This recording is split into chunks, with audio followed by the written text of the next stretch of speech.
مخلصه سعیدова یکی از آخرین شاگردان هنرمند مردمی تاجیکستان برنده جایزه رودکی نقاش و سوزنینداز مشهور زلفیه بحرالدینова است که می‌خواهد هنر و سبک استادش را دوام دهد. و بیشتر از 15 سال نزد استادش هنر آموخته اکنون دانش و مهارت خود را به شاگردان مکتب کودکانه رسامی خوجند می‌آموزاند. و دریغ می‌خورد که صف مخلصان این هنری باستانی سال تا سال کمتر می‌شود.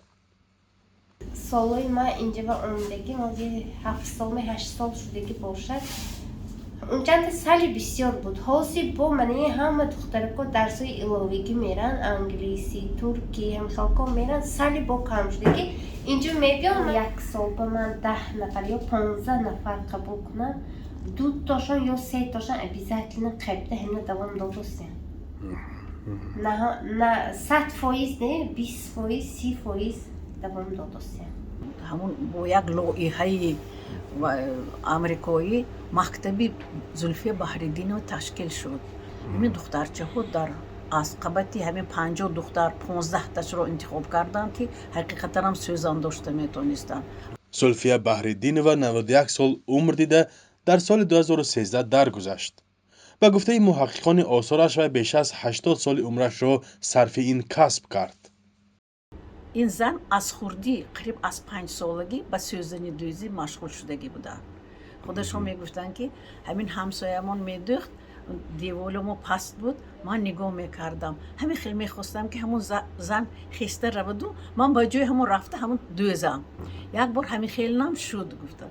بعد اومده باید زنک من گرفته رفت و با همون آموختنی دوختنی سوزنی یاد داد. من از همون سر کرده چی بودنی نقش دوزی و باسم دوزی میگوید در این فقط برای سوزنی رومال دوزی. زلفیه بحرالدینова با نوگ سوزن روی ابریشم نزدیک به 400 نگاره آفرید و بیشتر عکس‌های جاینماز، رسم‌های آدمان، بیرق و نشان‌ها و شخصیت‌های تاریخی و سیاسی را سوزنی کرده است. یکی از آنها عکس هنرمند اتحاد شوروی جورابک مرادوف است که 30 سال پیش ساخته شده است.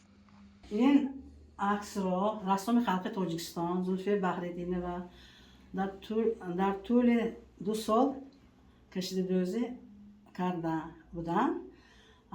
در جشن 70 سالگیشان استاد جورابک مرادوف هنرنمایی کرده بودند و استاد تحفه کردند. در آثارخانه تاریخی و باستانشناسی ولایت سوخت حالا 3 اثر این بانی هنر نگاه داشته می شود که یکی از آنها عکس اساسگزار دولت شوروی ولادیمیر لنین است.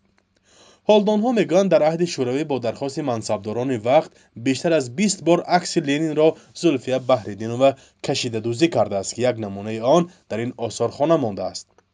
ولی مناسبت او به این هنر همچون پاسدار تاریخ چندین هزار ساله تاجیک بود و بیشتر میخواست این هنر ملی را رواج دهد.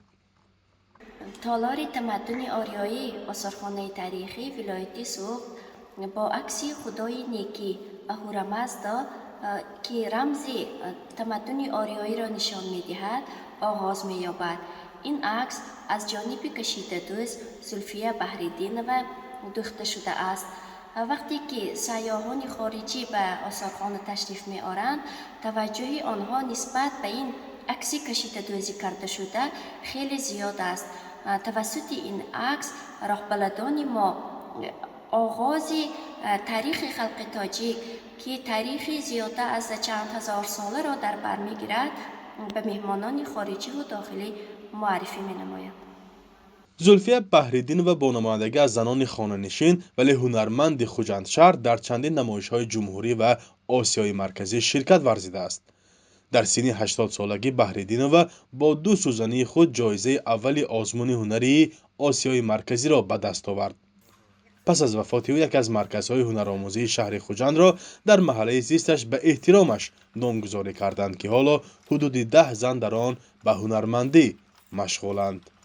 خواستیم که زنانی که در این مرکز فعالیت میبرند و هنر میآموزند مثل همین بانوی هنر، مثل همین هنرمند ارزنده و ورزیده و شناخته و هنرمند یک برومند گردند. بنابر همین هم ما همین نام انتخاب نمودیم. فرزان محمدی، رادیو آزادی، شهر خوجند.